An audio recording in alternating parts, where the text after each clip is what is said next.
साहित्य हिंदी ज्ञान में आपसे बहुत बहुत स्वागत है।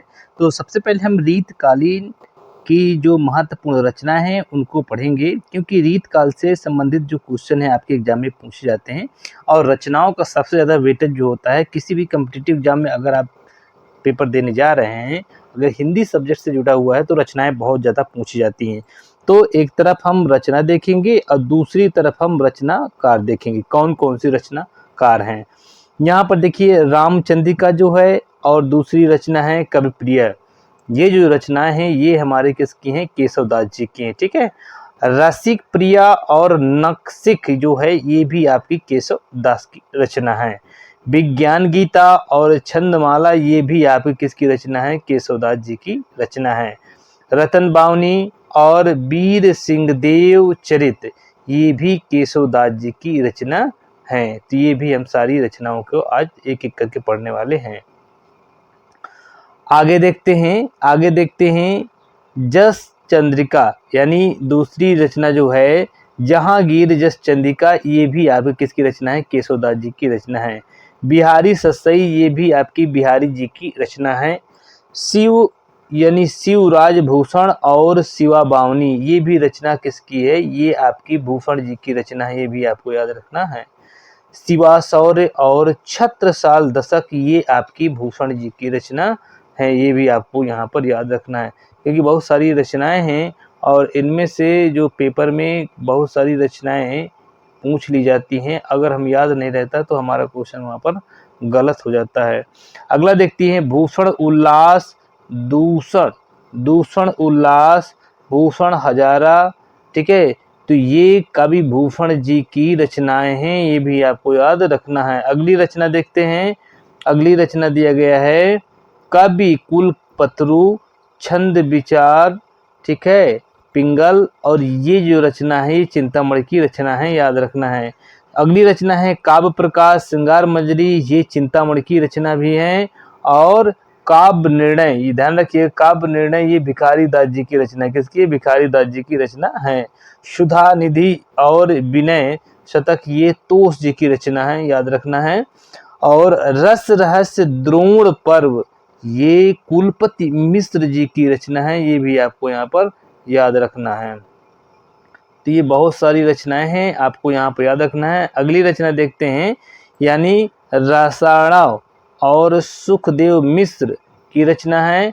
एक्सनामा जो है ये बोधा जी की रचना है। सुदामा चरित जो है नरोत्तम दास जी की रचना है।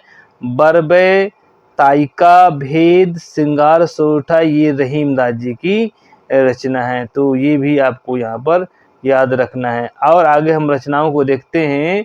मदनाष्टक जो रचना है ये आपको याद रखना है। मदनाष्टक और रहीम ससई ये रहीमदास जी की रचना है।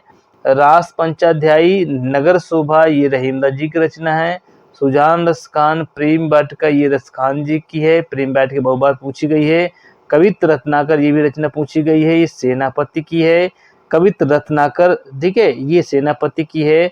रसराज ललित ललाम ये मतीराम जी की रचना है, याद रखना है। अगला रचना है मतीराम और ससई और लक्षण श्रृंगार ये मतीराम जी की रचना है। ठीक है, याद रखना है कि ये भी मतीराम जी की रचना है।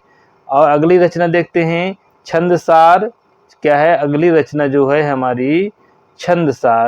छंदसार ये जो रचना है मतीराम जी की है, याद रखना है। छंदसार रचना, छंदसार और साहित्यसार ये मतीराम जी की रचना है। ठीक है। अगला है शब्द रसायन, काव्य रसायन, भवानी विलास ये रचनाएं देव जी की हैं। और भाव विलास सुजान विनोद ये भी देव जी की रचनाएं हैं, याद रखना है। जगत विनोद और पद्माभरण दो रचनाएं यहाँ याद रखना है, ये पद्माकर की हैं। और हिम्मत बहादुर और बिरुदावली ये भी पद्माकर जी की रचनाएं हैं, इनको भी आपको याद रखना है। प्रताप सिंह अगली रचना है। प्रताप सिंह जो है बिरदावली ये पद्माकर जी की रचना है। और कली पच्चीसी गंगा लहरी प्रबोध पचासा ये पद्माकर जी की रचना है। और कोग सागर सुजान सागर विरह लीला और रस के रसकेली ये घनानंद जी की रचना है, याद रखना है। और वियोग बेली इस्कलता प्रीति पावस ये घनानंद जी की रचना है, ये भी आपको याद रखना है। और रचनाएं देखते हैं, यहाँ पर देखते हैं आलम केली, ये रचना आलम जी की है, इसी के नाम से है। ठाकुर रसक ये ठाकुर जी की रचना है। बिरह वारिस इश्कनामा ये बोधा जी की रचना है। श्रृंगार बत्तीसी श्रृंगार चलीसी ये दुजदेव जी की रचना है। तो हमने अभी ये रीतकालीन से संबंधित जितनी भी रचनाएं हैं, हमने सारी रचनाओं को एक एक करके यहाँ पर देख लिया है। ठीक है, तो सारी रचनाओं का एक बार रिवीजन करिएगा और अच्छे से। इसके पहले मैंने 2 चैप्टर के जो रचना काल है वो मैंने अपलोड कर दिया है। पहला है हमने दिया है आदिकाल और दूसरा है भक्ति काल दिया है। तीसरा हमने आपको ये रचनाओं का एक कंपाइलेशन दिया है जिसका नाम दिया गया है कौन सा, जिसका हमने नाम दिया है रीतिकाल यानी उत्तर मध्यकाल की रचना है। तो आई होप ये चीज़ें समझ में आई होंगी। अगर समझ में आई तो वीडियो को लाइक शेयर और चैनल को सब्सक्राइब जरूर कर लीजिएगा। अगली वीडियो मिलते हैं, तब तक के लिए धन्यवाद, नमस्कार।